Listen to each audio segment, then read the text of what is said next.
Desperté con un crujido tan suave que parecía el suspiro de la propia madera de la casa. El aire era espeso, denso, un misterio suspendido entre los muros de una vieja mansión en Valencia, 1729.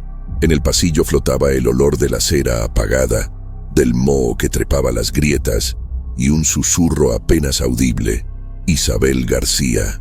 Vi la ventana sellada con tablones antiguos y en el reflejo del vidrio polvoriento, la silueta de una joven, inmóvil, con los ojos cerrados, que dormía más allá del tiempo. Entendí entonces que aquella noche común se había doblado sobre sí misma y había abierto un abismo.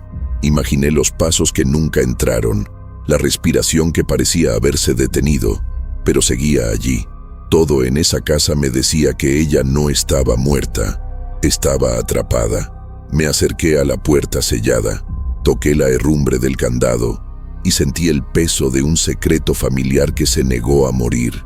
Este es el relato de una vigilia interminable, de una mansión que borró su nombre para sobrevivir y de una joven que durmió durante 30 años esperando o tal vez observando. Ahora, antes de que entres en esta sombra, dime, ¿desde dónde estás viendo esto? Esa noche hubo música, cuerdas suaves, copas alzadas, murmullos flotando por el salón como hilos invisibles. La mansión de los García, inmensa, solemne, rodeada de cipreses y espejos, parecía respirar. Isabel bajó la escalera en silencio, vestida de verde oscuro, el cabello recogido con una cinta de terciopelo. Tenía 17 años. Su presencia era más delicada que su belleza. Observaba más de lo que hablaba. Algunos decían que soñaba despierta, otros que veía lo que nadie más veía. Aquella noche, en la fiesta de otoño, bailó solo una vez. Luego, pidió permiso, subió a su habitación y cerró la puerta. Fue la última vez que alguien la vio de pie. Fue la criada quien notó su ausencia al amanecer. Tocó la puerta con los nudillos. Esperó. Silencio. Insistió. La manija cedió. La habitación estaba intacta. Peinador ordenado, cortinas entreabiertas, la brisa entrando con timidez. La luz de la mañana acariciaba las sábanas, y en medio de la cama, el cuerpo de Isabel. Brazos rectos, pies juntos, rostro sereno. Pero había algo fuera de lugar. La piel, demasiado fría. El pecho, moviéndose apenas. Los ojos cerrados, como si durmiera. Y sin embargo, esa escena contrariaba la lógica. La criada retrocedió sin hablar y bajó corriendo las escaleras. Llegaron médicos desde Valencia. 3. El primero le tomó el pulso y retiró la mano como si hubiese tocado algo prohibido. El segundo intentó abrirle los párpados, pero estaban pesados como plomo. El tercero encendió lámparas, usó instrumentos, luz, presión, sonido. Isabel no reaccionaba, tampoco se deterioraba. No había muerte, pero tampoco vida plena. Una de las palabras que usaron fue catalepsia, aunque sin certeza. Otro habló de trauma profundo, mental quizás, y recetó calmantes que nunca fueron usados. La casa cayó en silencio. Las fiestas se suspendieron y las campanas de la ciudad repicaron como si alguien hubiera muerto, pero nadie fue enterrado. Vinieron sacerdotes. 2. Trajeron agua bendita, crucifijos, la Biblia abierta. Hicieron oraciones, unciones, murmullos latinos. Isabel no se movió. Uno de ellos, ya anciano, le tocó la frente y retrocedió con los ojos vidriosos. Dijo algo que apenas fue entendido, pero que un criado anotó. No es con ella con quien hay que hablar, es con lo que la mira desde dentro. El otro sugirió vigilancia constante. Cuando se marcharon, no regresaron jamás. Se decía que la iglesia prefería no intervenir en estados donde ni la muerte ni la vida reinaban. Y allí, en esa cama, Isabel parecía haber inaugurado un reino nuevo. Los rumores brotaron como hiedra. Vecinos decían que la familia ocultaba un cadáver. Otros hablaban de venenos, de posesión, de castigos divinos. Los más viejos susurraban que era herencia mora, una maldición olvidada de la Reconquista. La madre de Isabel empezó a perder peso. El padre se encerraba. El sonido de la casa cambió. Pasos suaves. Ventanas selladas, voces apagadas, como si temieran despertarla o descubrir que ya estaba despierta. Los criados hablaban bajo, evitaban el segundo piso. La presencia de Isabel ya no era la de una joven. Era una ausencia tan grande que ocupaba toda la casa. Buscaron curanderas. Una quemó hierbas, otra trajo piedras y hilos rojos. Ninguna logró cambiar el estado de Isabel. Una de ellas, ciega de un ojo, tocó su frente y murmuró: entró en un sueño, pero no es suyo. Las palabras se quedaron en el aire. La madre lloraba en las noches. El padre escribía cartas que no enviaba. La ropa de Isabel fue guardada. Los espejos, cubiertos. Algo se desplazaba en la mansión, como un perfume antiguo que no se va. La vida dentro comenzó a obedecer un nuevo ritmo, el del que espera, como si supieran que ese sueño no era descanso, era prisión. Un visitante alemán, médico y ocultista, pasó 2 horas al lado de su cama, sin hablar. Luego escribió en su cuaderno negro: Die Zeit ist in ihr stehen geblieben. El tiempo se detuvo dentro de ella. Dijo haber leído sobre casos similares, pero ninguno así. Propuso enviarla a un convento en Zaragoza. El padre se negó. La orden fue clara: cerrar la puerta, sellar ventanas, tapar rendijas. Solo una criada entraría, siempre de noche, siempre sola. Se llamaba Ana, y fue ella quien más presenció, o mejor dicho, quien más escuchó. La última noche antes de sellar la habitación, la madre de Isabel entró por última vez. Acarició su cabello, besó su frente y le susurró algo al oído. Nadie supo qué fue. Nunca volvió a subir. Empezó a desvanecerse lentamente y murió menos de 2 años después, en silencio, como la hija. Se decía que se llevó consigo lo que vio en su rostro esa noche. El padre empezó a beber. La mansión se volvía más y más muda. Ana comenzó a dejar pequeños mensajes bajo la almohada de Isabel. Nunca fueron respondidos, pero uno de ellos desapareció y nadie supo cómo.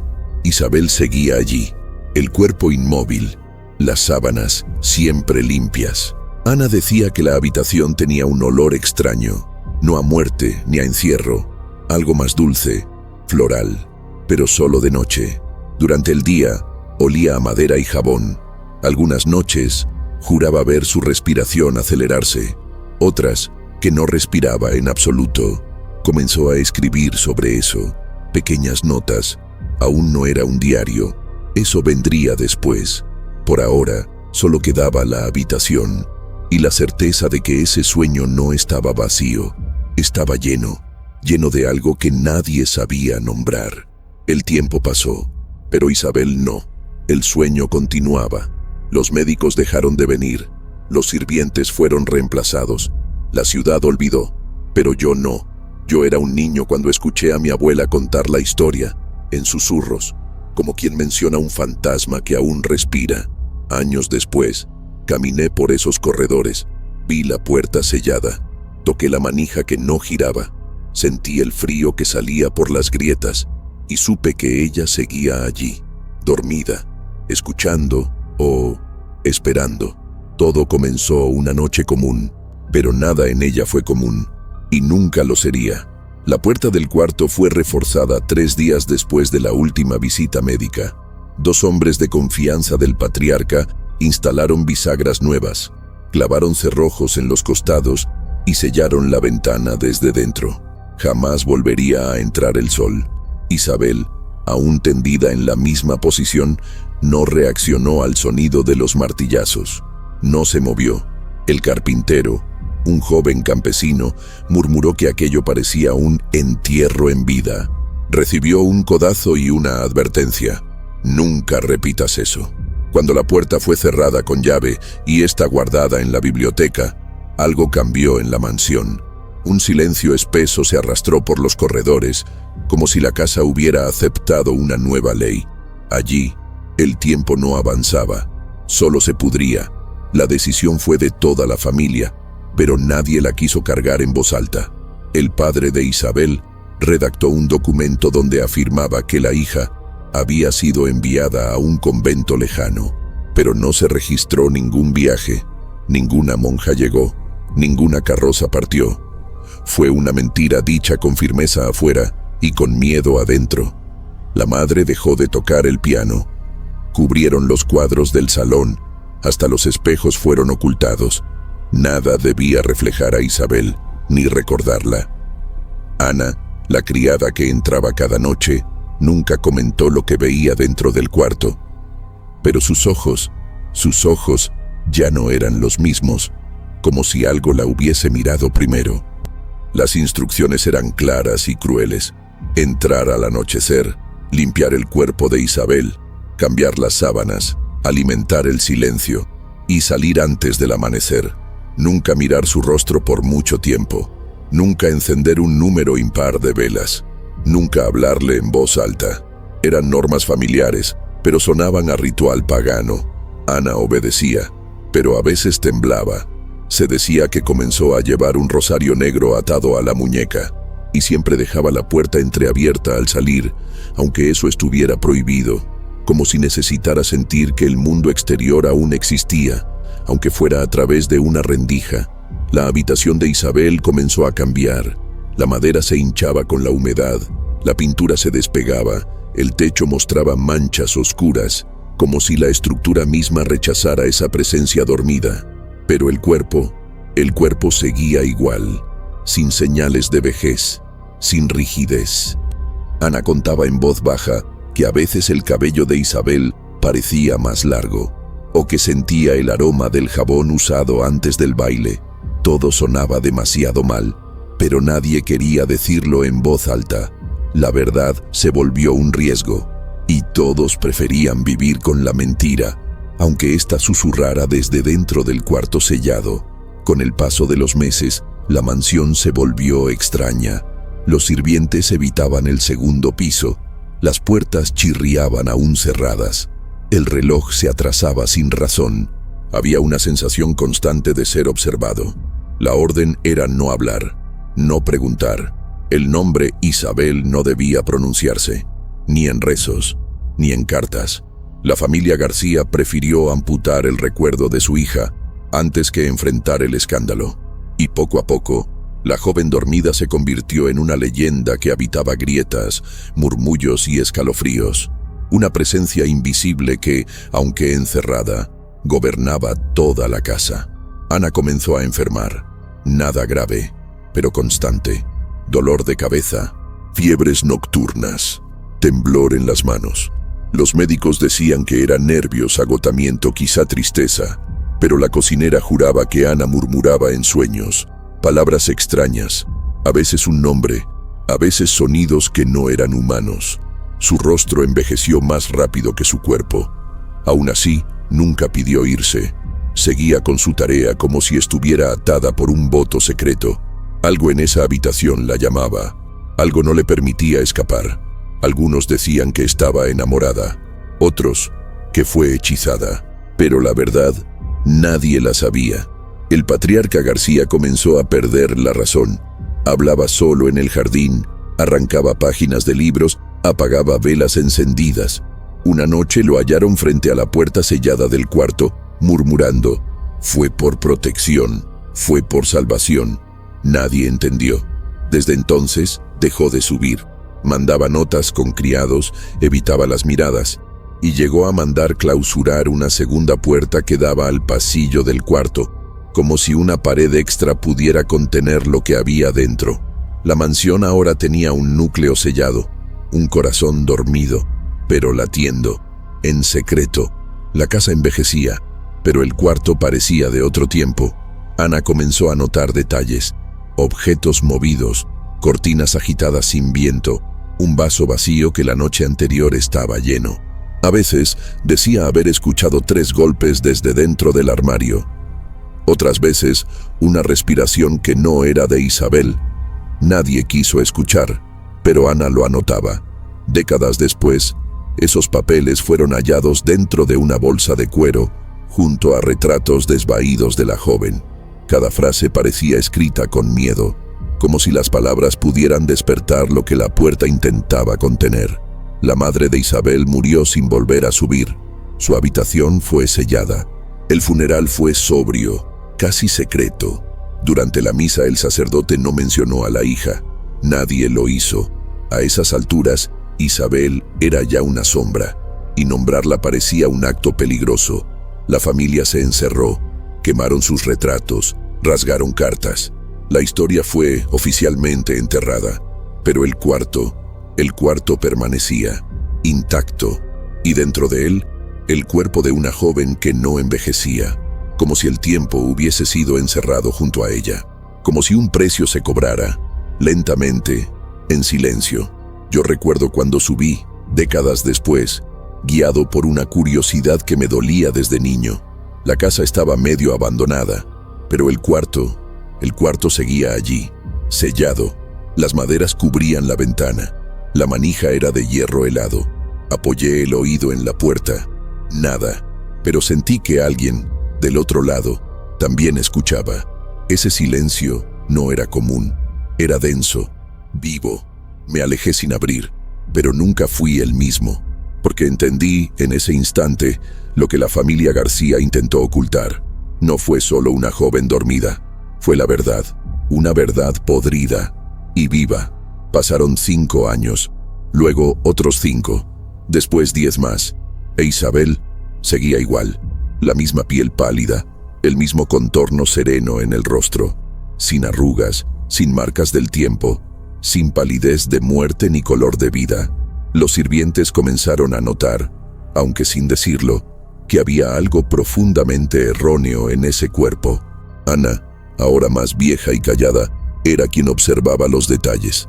Decía que el cabello aún brillaba, que las uñas crecían lentamente, que los ojos, aunque cerrados, parecían moverse por debajo como si miraran algo desde dentro. Era como si el cuerpo obedeciera a otro reloj, un reloj sin tic-tac, solo respiración. La primera señal clara llegó en una noche lluviosa. Ana entró con su lámpara como siempre y notó algo en las sábanas, marcas de presión, como si Isabel se hubiera girado. Se detuvo, esperó, y nada, pero el temor quedó. Al día siguiente volvió más atenta. Tocó el colchón, sintió calor, no del ambiente, sino del cuerpo, como si alguien hubiera estado allí hacía poco. Y entonces surgió una duda como un filo. ¿Acaso Isabel había despertado por minutos y luego vuelto al sueño? Ana no le contó a nadie, se lo guardó, y dentro de sus ojos comenzó a nacer un miedo distinto, no religioso, íntimo. En la década siguiente, los rumores crecieron en susurros. Un jardinero dijo haber oído pasos en el piso alto. Un criado nuevo juró haber visto una sombra en el pasillo, una sombra que caminaba sin fuente de luz. La gobernanta encontró un prendedor dorado en la sala de costura, el mismo que Isabel usaba en su cabello. Se suponía que estaba guardado con sus joyas. Nadie supo explicar. Como siempre, la familia acalló todo, pero el peso crecía. Algo dentro de esa casa no se había detenido, había permanecido, en secreto y en movimiento. El cuerpo de Isabel, observado cada noche por Ana, revelaba detalles inquietantes. Una vez, al pasarle un paño húmedo por la frente, sintió un leve estremecimiento bajo los dedos, no de su propia mano, sino de la piel de la joven. Otra vez, encontró cabellos en la almohada, cabellos nuevos, como si se hubieran caído naturalmente, y lo más desconcertante era que eso, que en una persona viva parecería normal, en Isabel resultaba un horror, porque confirmaba que no estaba muerta, pero tampoco viva. Estaba allí, intacta y quizá consciente. Las ropas debían cambiarse con mayor frecuencia. El tejido parecía absorber humedad. A veces la piel despedía un olor floral, fresco. Otras, un aroma terroso, como piedra mojada. Ana comenzó a registrar todo en un cuaderno que escondía bajo un colchón de paja. No lo hacía por miedo, sino por necesidad, como quien documenta lo imposible para no volverse loca, porque lo más aterrador no era que Isabel dormía, era la sospecha de que algo la habitaba, y no era Isabel. Con el tiempo, Ana dejó de ver el cuerpo como cuerpo. Empezó a verlo como símbolo, como umbral. Escribió: Isabel es como un espejo cubierto con un velo negro, pero que aún refleja en la oscuridad. Frases así surgían en su cuaderno sin que ella las comprendiera del todo. En ciertas noches, durante luna nueva, se sentaba en el suelo de la habitación solo para escuchar. Juraba oír ruidos internos, crujidos, respiraciones largas, y una sola vez, un murmullo, no en español, ni en latín, en otra lengua, algo más antiguo. Las visitas al cuarto se convirtieron en rituales. Ana llevaba siempre 2 velas encendidas, nunca una, nunca 3. Colocaba una en la cabecera y otra a los pies de la cama. Mientras limpiaba, murmuraba oraciones extrañas, mezcladas con frases aprendidas en sueños. La mansión comenzaba a responder. Grietas aparecían en formas simétricas. El reloj del vestíbulo se detenía a las 03:17 y el piano de la sala emitía una nota aguda los martes, aunque estuviera cerrado. Los sirvientes fueron reemplazados por parientes lejanos. La familia García se desmoronaba, pero Isabel seguía igual, intacta, como si esperara, o fingiera esperar. Una mañana, Ana notó que las uñas de Isabel estaban cortadas. Ella no lo había hecho. Nadie más tenía acceso. Estaban limpias, redondeadas, como si alguien las hubiera cuidado con esmero. Una ternura extraña en medio de lo imposible. Ana se desplomó. No volvió por 2 días. Al regresar pidió perdón de rodillas. Perdón por temer, perdón por querer huir. Desde entonces, la trató con reverencia. Comenzó a llamarla mi señora. Escribió en su diario: ella se cuida sola cuando no estoy. O alguien más lo hace por ella. Las vigas sobre el cuarto empezaron a gotear en noches sin lluvia. La madera oscurecía en formas circulares, como ojos cerrados. El colchón parecía más hondo, las sábanas siempre marcadas. Era como si el cuerpo se moviera o fuera visitado. Ana, cada vez más aislada, le hablaba al cuerpo como si le respondiera, y quizás lo hacía. Una noche, al salir, dijo: «Hasta pronto», y juró haber oído un suspiro. No se volteó. Cerró la puerta con manos temblorosas. Esa noche escribió una sola línea: «Su carne está viva, pero su alma ya no sé dónde está». Años después, cuando por fin tuve acceso al diario de Ana, lo leí de una sola vez, una noche helada, a la luz de una vela, con las ventanas cerradas. A cada página mi certeza crecía. Isabel no dormía como duermen los vivos, ni como descansan los muertos. Guardaba algo, o quizás ella era lo que se guardaba. Su cuerpo no envejecía por bendición, sino por necesidad, como si la naturaleza no pudiera alcanzarla, como si el tiempo, por respeto o por miedo, hubiese decidido no tocar esa carne. Al cerrar el cuaderno supe que también yo había sido tocado, porque recordé cosas que nunca viví, o que tal vez no eran mías. La primera grieta apareció en el pasillo que conducía al cuarto de Isabel, fina, casi invisible, pero al día siguiente se había extendido como una vena abierta.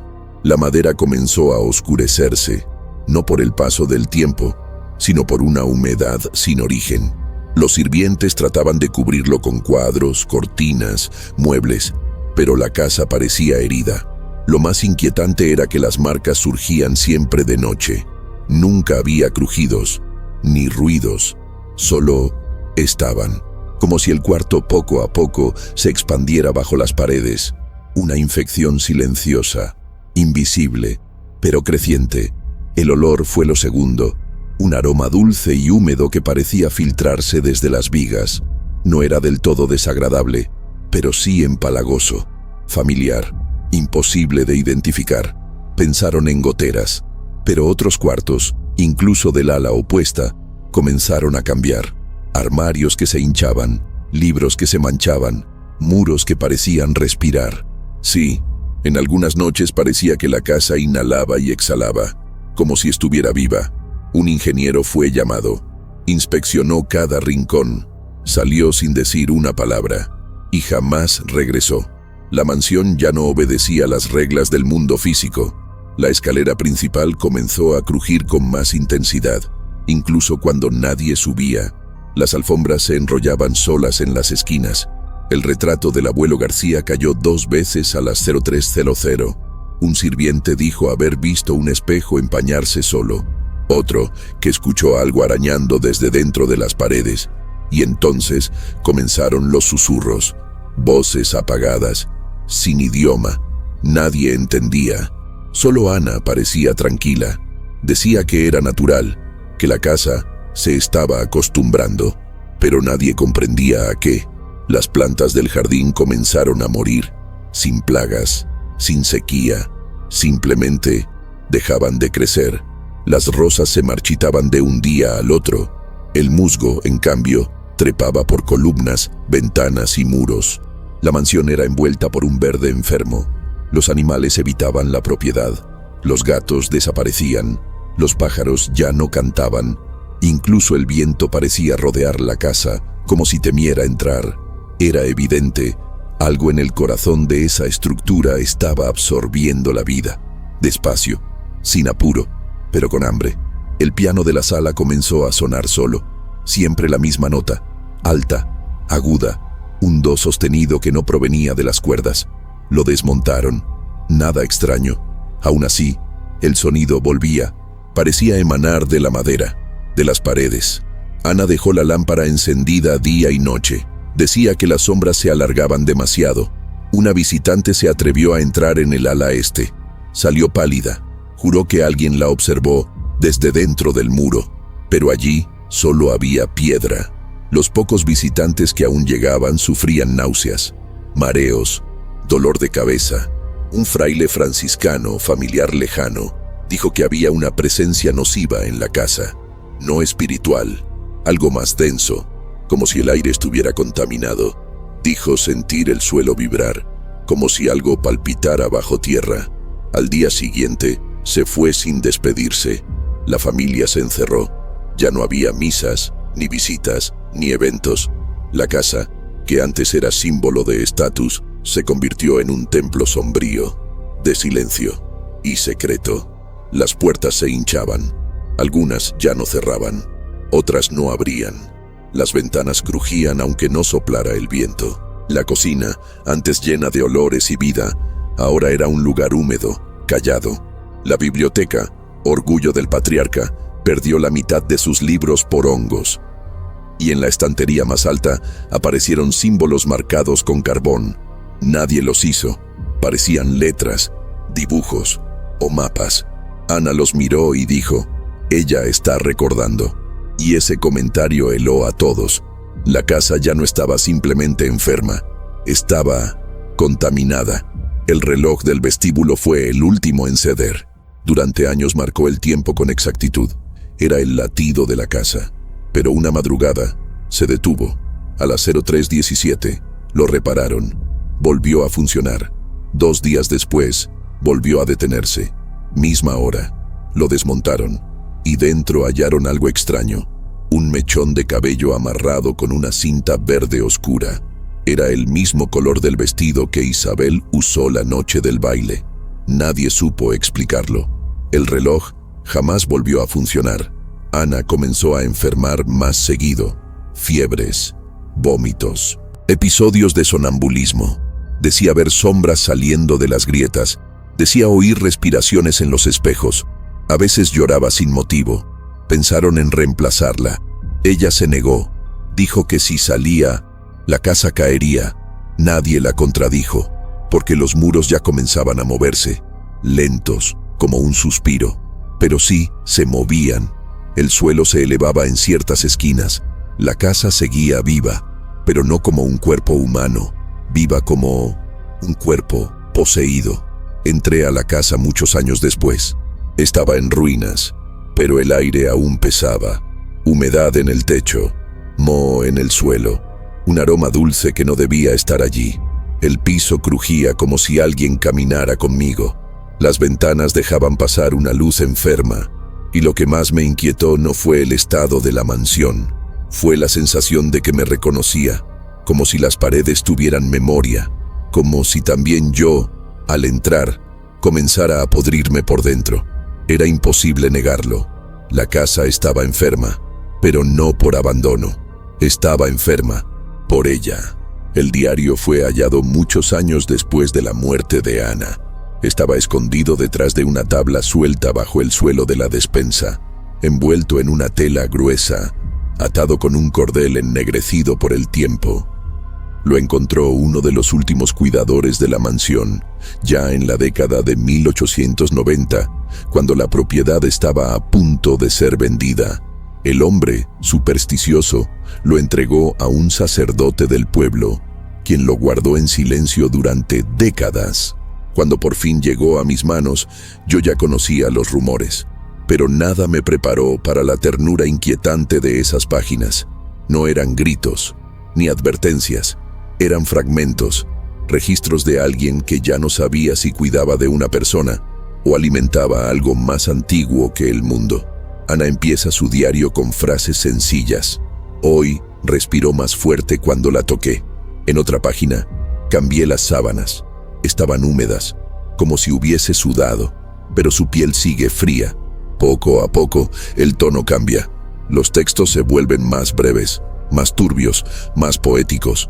Ana empieza a escribir como si ya no deseara ser comprendida. Las sombras tienen peso, el cuarto huele a ayer. En una entrada, cuenta que oyó golpes en el armario. 3, siempre 3.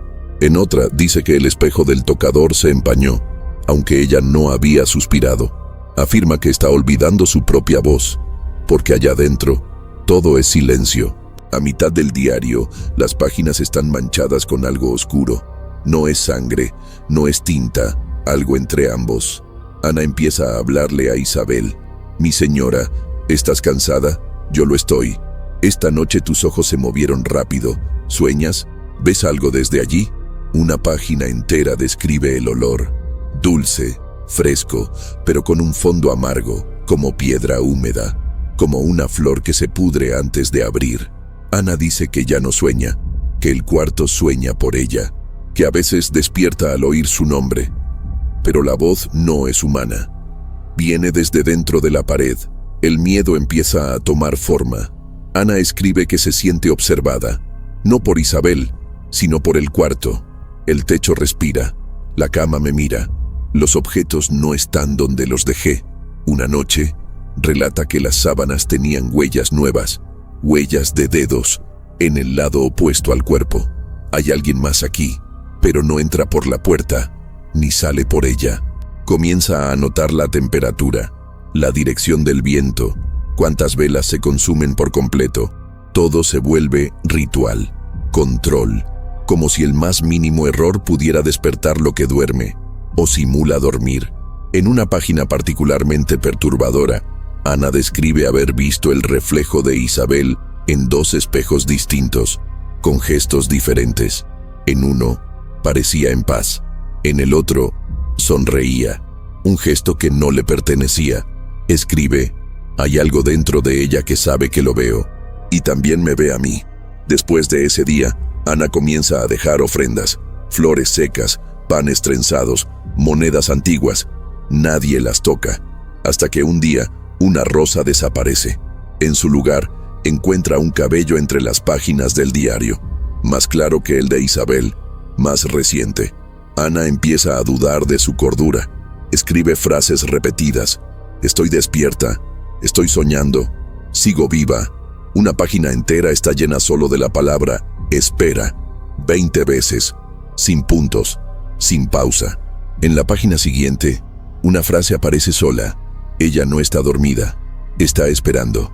La letra cambia, más firme, como si la hubiera escrito otra persona, o Ana, en otro estado. Desde entonces, la escritura se vuelve errática, renglones torcidos, letras grandes, algunas invertidas. El diario deja de ser testimonio, se convierte en resistencia, una lucha contra lo que quiere tomar su mente. En las últimas páginas, Ana confiesa que ya no abandona el cuarto después de las tareas. Pasa horas sentada en el suelo, duerme junto a la cama. Una noche despierta al oír su nombre, esta vez con voz clara, femenina. Abre los ojos y ve a Isabel, aún dormida, pero llorando. Una lágrima desciende por la mejilla cerrada. Ana escribe que la tocó y que estaba tibia, más tibia que su propia piel. Dice que en ese instante comprendió que algo muy antiguo habitaba allí y que ya era demasiado tarde para detenerlo. Ana comienza a trazar lo que llama protecciones, marcas con ceniza, sal en las bisagras, un pequeño cascabel atado a la manija. Cada mañana encuentra todo cambiado. El cascabel suena una noche, a las 03:17, sin viento, sin puerta abierta. A partir de ahí, escribe con tono de despedida: si alguien encuentra este cuaderno, por favor, no la despierte. Ya no es mi señora, es una puerta. El diario termina con 3 páginas en blanco y una última frase escrita en la contraportada: si abre los ojos, no mires de vuelta. La primera vez que leí el diario, me sudaban las manos. Sentí que algo se filtraba entre las palabras. No había gritos, no había sangre, solo un miedo que se acumula con el tiempo, de esos que no se explican, solo se padecen. Cerré el cuaderno y guardé silencio por horas. No podía dejar de imaginar esa escena final. Ana, sentada junto a la cama, ojos fijos en el vacío, cuerpo exhausto, alma fragmentada, cuidando de una joven dormida y de algo que, tal vez, solo fingía dormir. La criada que reemplazó a Ana, tras su muerte silenciosa, sin testigos, fue una sobrina lejana llamada Clara. Llegó desde Galicia sin conocer la historia. Solo recibió instrucciones frías: entrar en el cuarto, limpiar, salir sin hacer preguntas. Al principio cumplió todo, pero en la madrugada del 9º día, algo quebró la rutina. Al subir la escalera, vio que la puerta del cuarto de Isabel estaba entreabierta. Un detalle mínimo, pero imposible. Desde 1729, la llave jamás había salido del cofre, y Clara nunca la tuvo. La madera cedió con lentitud, como si el tiempo mismo resistiera. Y allí, frente a sus ojos, el cuarto estaba vacío. La cama aún conservaba la marca del cuerpo, las sábanas arrugadas, el colchón hundido, la colcha doblada a los pies, como si alguien se hubiera levantado despacio. No había desorden, no había señales de violencia, solo ausencia. Clara retrocedió y cayó al suelo. La lámpara se le escapó y se apagó. El cuarto quedó en penumbra, y por un instante el aire allí dentro era otro, más espeso, más denso, como si no fuera aire sino un residuo. El silencio no era común, era un silencio reciente. Llamaron a los últimos miembros de la familia. El patriarca ya había muerto. Quedaban 2 sobrinos y una nieta. Nadie quiso entrar primero. Enviaron de nuevo a Clara. Ella, temblando, dijo: la cama está fría, pero el colchón sigue tibio por debajo. Todos se miraron. Uno se desmayó, otro comenzó a rezar. La nieta del patriarca, con voz quebrada, murmuró.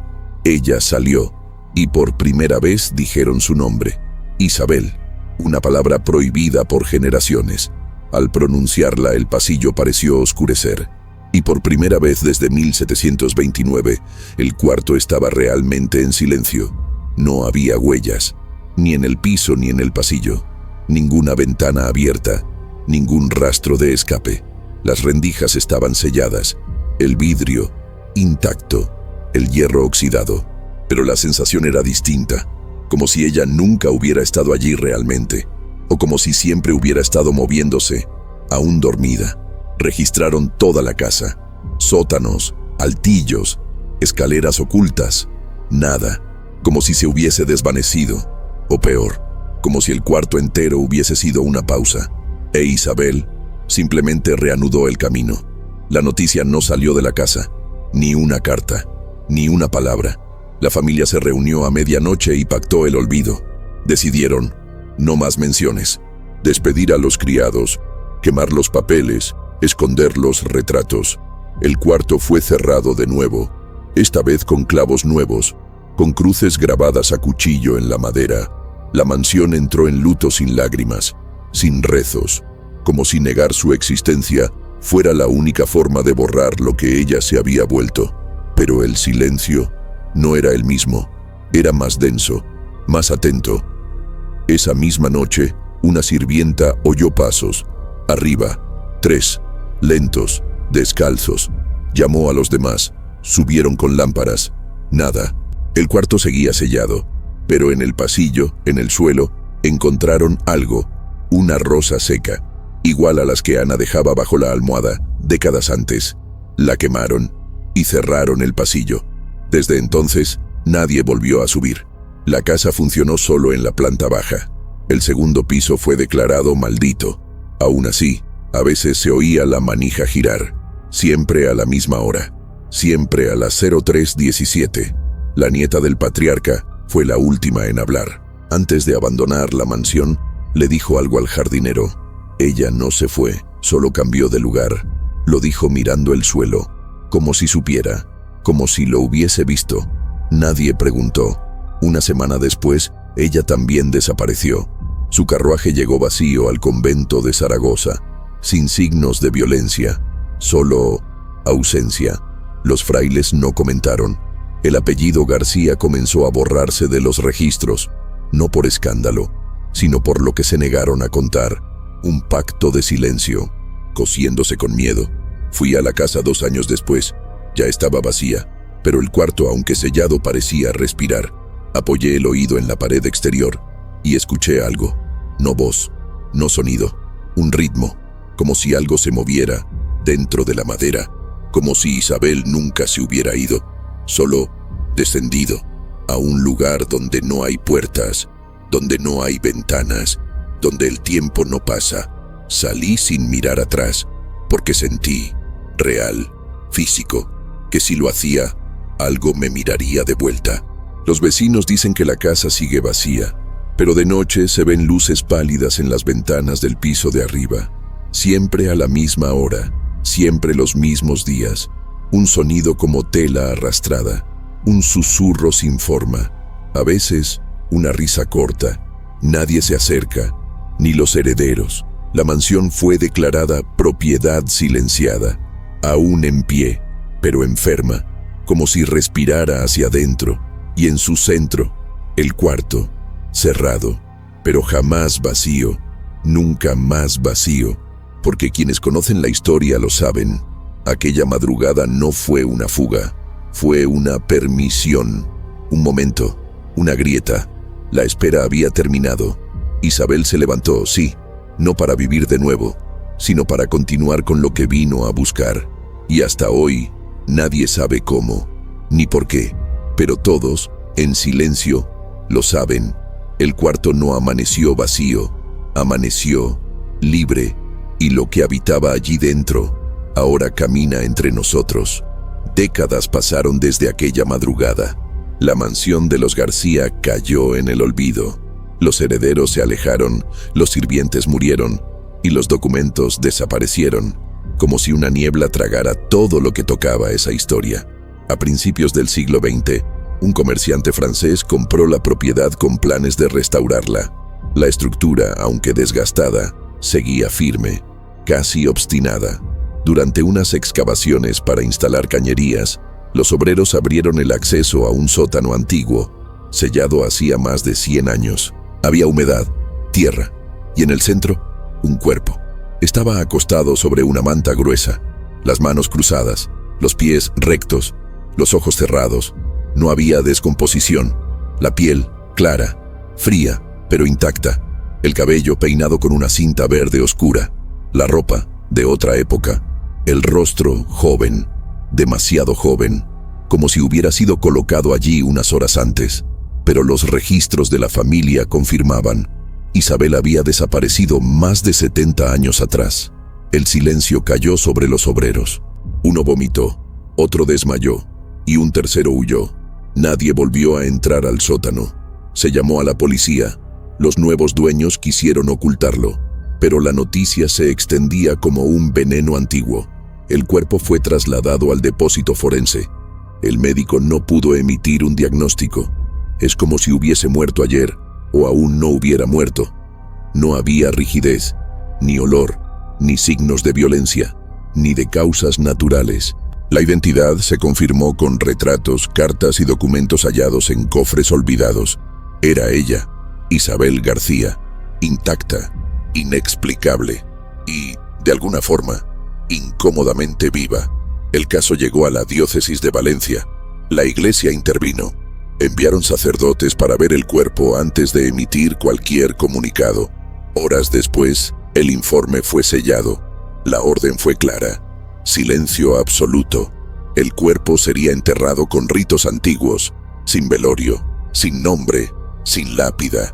Solo una tumba escondida detrás de un convento cerrado. Un sacerdote confesó a su sacristán: no fue un entierro, fue un exilio. Y alguien talló una frase en la piedra antes de que la borraran: ella aún respira. El sótano fue sellado, cubierto con concreto.